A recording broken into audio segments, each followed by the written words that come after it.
বিপিএলে তো ঢাকা ক্যাপিটালস হারলো, তো সাকিব ভাইয়ের কি মন খারাপ হয়েছিল নাকি মন ভালো ছিল? মানে আমি আপনাকে কোশ্চেনটা করি যে ক্যাচাল কার লাগেনি, মানে একদম চুপচাপ, মানে একদম অফ হয়ে যায়, চুপ থাকি, এটাই সবচেয়ে বেস্ট ওয়ে আমার মনে হয়। হ্যাঁ, আপনি চিরতরুণ কেন, আপনি বুড়ো হন না কেন? পরে আমি এটা খুব পজিটিভ ওয়েতে দেখি আসলে। আমার সাদা সাদা দাড়ি, সাদা সাদা চুল, ওটার মধ্যে একটা ইন্ডাস্ট্রিতে যত নায়ক আছে ম্যাক্সিমাম ম্যারিড, আর তাদের বউদের সাথে অনেকের ক্যাচার লাগে নায়িকাদেরকে নিয়ে। আপনার বউয়ের সাথে কোনো ক্যাচার লেগেছিল? মানে আমি আপনাকে কোশ্চেনটা করি যে ক্যাচাল কার লাগেনি।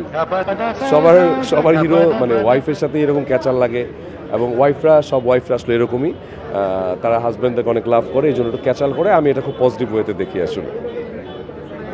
ভাবে যদি ক্যাচাল করে তাহলে আপনি মানে চুপচাপ থাকেন? আমি একদমই চুপচাপ থাকি, মানে একদম চুপচাপ, মানে একদম অফ হয়ে যায়, চুপ থাকি, এটাই সবচেয়ে বেস্ট ওয়ে আমার মনে হয়। যদিও আমি গোপন কথাটা বলে দিলাম, বলা উচিত হয়নি। তার মানে ক্যাচাল করার মতো কাজ আপনি করেন? ক্যাচাল করার মতো কাজ করি না। আমার মনে হয় যে প্রত্যেকটা ওয়াইফই তার হাজব্যান্ডকে একজন মানে কি বলবো, মানে একজন মানে জাস্ট মাথা নিচে করে রাখবে এরকম হিসেবে দেখতে চায়।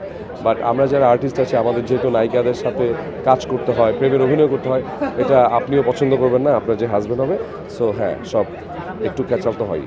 আচ্ছা, একটু পেছনে যাই। বিপিএলে তো ঢাকা ক্যাপিটালস হারলো, তো সাকিব ভাইয়ের কি মন খারাপ হয়েছিল নাকি মন ভালো ছিল?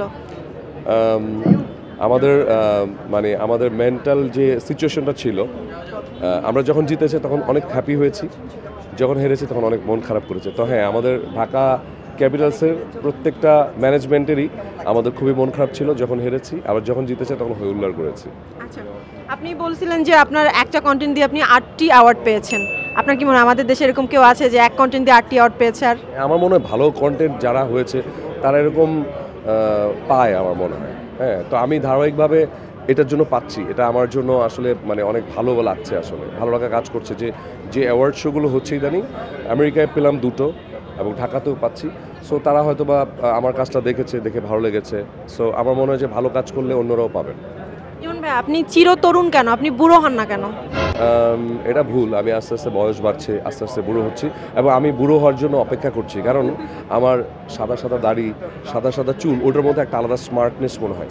সো আমি ওয়েটিং ফর বুড়া। আপনাকে যত বছর ধরে আমরা দেখছি মনে হচ্ছে সেই আগের ইমনই, এখন পর্যন্ত ওরকম চেঞ্জেস আসেনি আহামরি। কারণ আমি মানুষটা তো একই আছি, সো চেঞ্জ হওয়ার কোনো চান্স নাই। বাবা হিসাবে মামনুন ইমন কেমন? ভালো। আই থিঙ্ক যে আমি বাবা হিসেবে ভালো, বাট একদিক দিয়ে খারাপ যে টাইমটা কম দিই ফ্যামিলিকে, বাট আদারওয়াইজ বাবা হিসেবে ভালো। টাইম কি বিজনেসে বেশি দেওয়া হয়? সব জায়গায়, আমার কাজের ক্ষেত্রে, আমার অফিসে, সব জায়গায় আমি খুব সমান কোয়ালিটি টাইম দিই আসলে।